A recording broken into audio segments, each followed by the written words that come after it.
Hey guys, TommyBryson here, and after 2020, I decided that basically this is a very important video to actually make. And that's why today we're talking about life insurance, what type to get, how much to buy, and also, well, where do you go to actually go to compare policies? Now, as you guys know, 2020 has been a rocky year and has basically taught all of us, no matter how young you are or how old you are, you never know exactly what's going to happen. So you want to make sure your life is insured. And by the way, guys, any of the stuff I mentioned here, I don't get paid when you buy, so there is no bias. I'm not telling you, hey, buy this one, although it's more expensive because I'm gonna get paid a commission. No, I'm gonna give you the cheapest way to actually go out there and find it, and they're always gonna change, so I'm gonna make sure you know exactly how to go out there and search a policy for when you're ready to actually go out there and buy. I don't make a single dollar. I don't even get a thank you, okay? So I wanna make sure you guys leave me a like down below. That means a lot. Thank you guys so much. On top of that, if you're new here, make sure to also subscribe and hit the bell so you get notified, and that way you get notified every time I post a new video every single day on this channel. Now, I want to start this video by talking about exactly what type of life insurance is best for you. Is it whole life, permanent life, or basically term insurance for a fraction of your life to actually be insured? Now, there are three types of people when it comes to life insurance. Type A, they think life insurance is an investment, so the best way to do it is basically insure yourself for the rest of your life by getting basically permanent life insurance and paying between $500 all the way up to $800 and sometimes even more money for a decent policy, but it's going to be permanent and you're going to be covered for the rest of your life.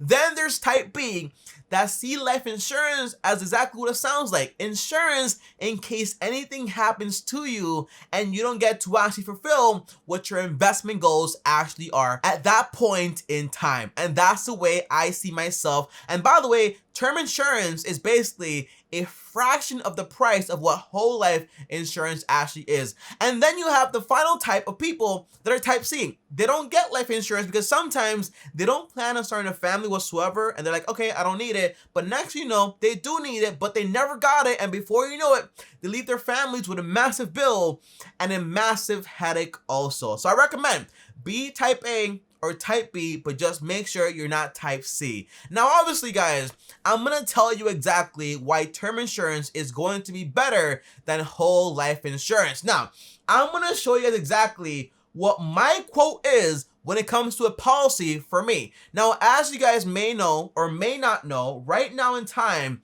I'm only around 23 years old, and I want a policy of around $1 million for at least a term of 30 years, meaning that basically if in those 30 years anything happens to me, so from basically 30 years from now I'll be like around 52, yeah, 53, sorry about that, 53 years old. So if something happens to me between age 23 to 53, well, in reality, my family is going to get a payout of around $1 million. But if nothing happens, then in reality, I don't get anything, and neither does my family either. That's the whole point of term insurance. Now, right here, guys, is the quote they actually gave me for this policy. Now, as you can tell here, they gave me a quote around $65 every single month for around 30 years to be insured $1 million policy. Now, I want to show you guys the numbers and the math and how much it's going to cost me in total here. Well, the answer is $65 times 12 is going to be around $780 every single year. Now, again, this policy is going to be for around 30 years, right? So in reality, multiplied by 30, that means I'm going to be paying around $23,400 to be insured up to $1 million. And in reality, that sounds like an amazing deal if you ask me. Now, on top of that, say for example, I wanted to get whole life insurance, or for example, permanent life insurance. Well, in this case, guys, they're offering me a quote of around $688. That means I'm going to be paying around 10x what I would pay for term insurance. Yeah, Tommy, but the point is that basically you have it for your whole life, and then if something happens, then your family still gets the money. But the main problem is that basically, guys, 30 years is enough time to have your investments grow to the point where you no longer require life insurance. So in this case, what I would do is basically take the difference, so around like $620 that I would be paying extra towards the whole life policy. I would just put that into my investment account and have it grow over a 30-year period.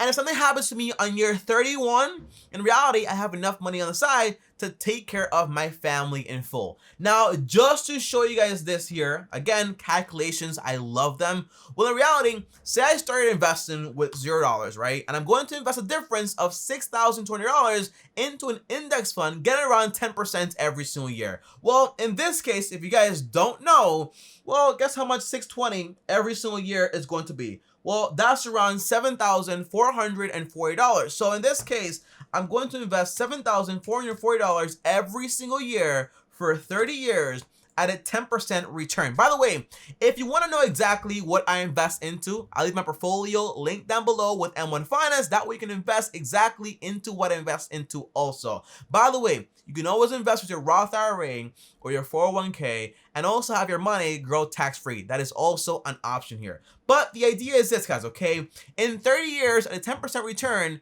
here's how much money I'm actually going to have, around $1.3 million.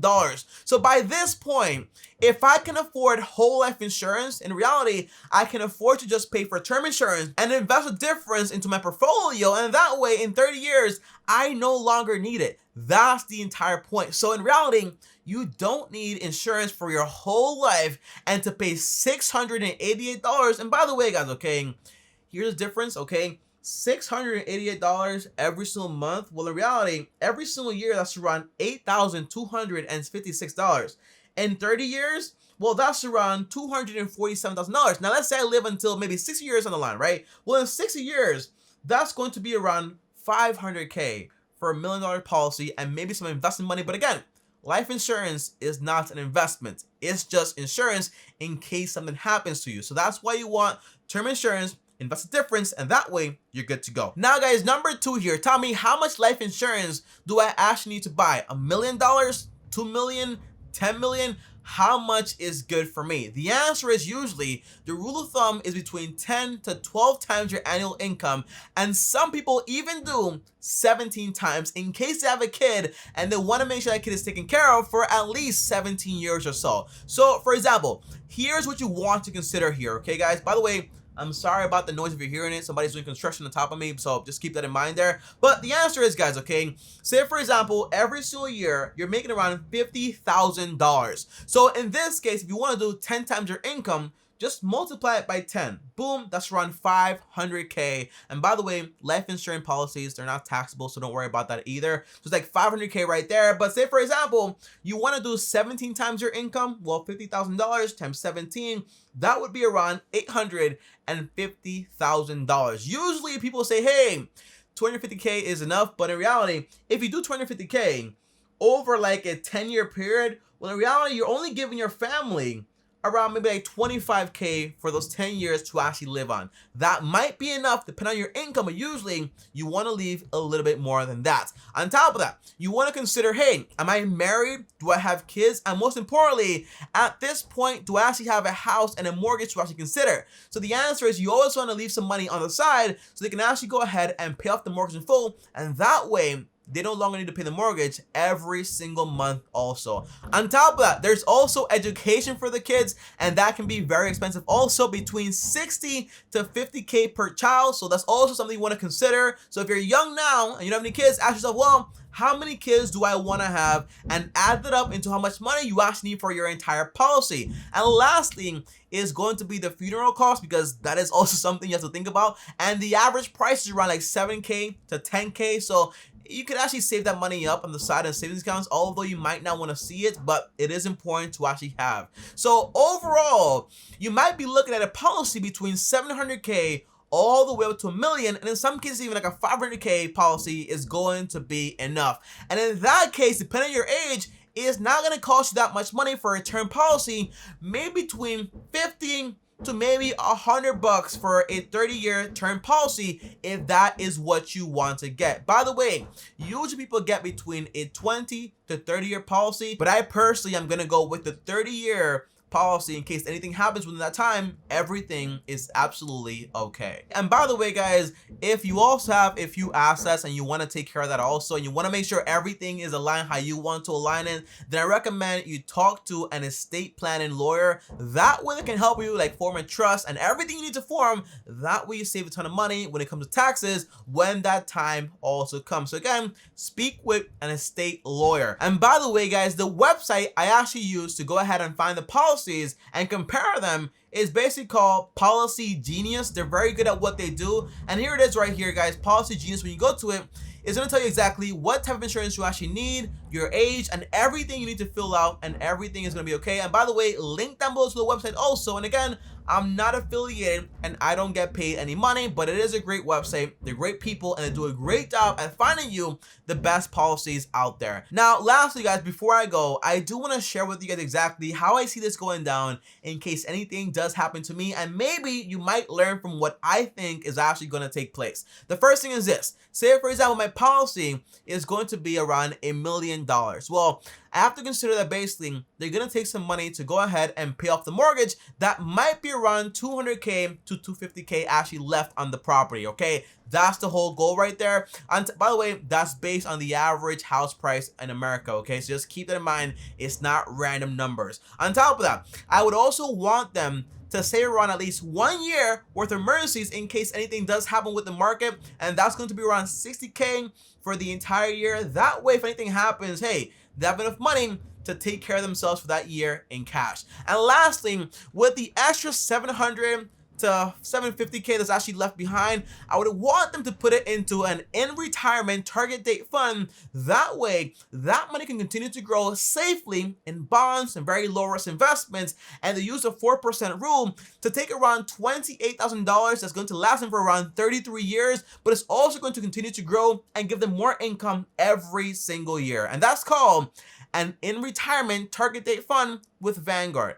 And it's also called the 4% rule. That way you don't run out of money when you're actually retiring. But in this case, I just won't be here anymore. That's the way I see it going down. That way, by the way, guys, you might say, Tommy, $28K every single year is not that much money. But if they don't have a mortgage, in reality, $20,000 divided by 12, that's around $2,300 every single month. But if you don't have, for example, a mortgage, then in reality, it's a lot of money to go out there and live on food, a few bills, transportation, and to take care of them, okay? So that's the way I see that, and that way, they never run out of money by following the 4% rule. And that's the way I see things actually going down. But by the way, guys, again, contact an estate lawyer and also make sure you have a will before anything does happen. I'll see you guys tomorrow. Comment down below and let me know how much money are you going to get with your policy and how much it's going to cost you by going over to Policy Genius and getting a free quote. Comment down below, let me know. I'll see you guys later. Thanks for watching. If you like this video right here, well, like this video. On top of it, if you're new here, subscribe and hit the bell so you're notified. And if you want to talk to me or text me, subscribe to my Patreon, link down below. Or for example, send me a DM on Instagram at TommyBryson. And if you want to watch a full video on term insurance versus whole life insurance, watch the video right here and click on. See you guys tomorrow. Thanks for watching, and as always, peace.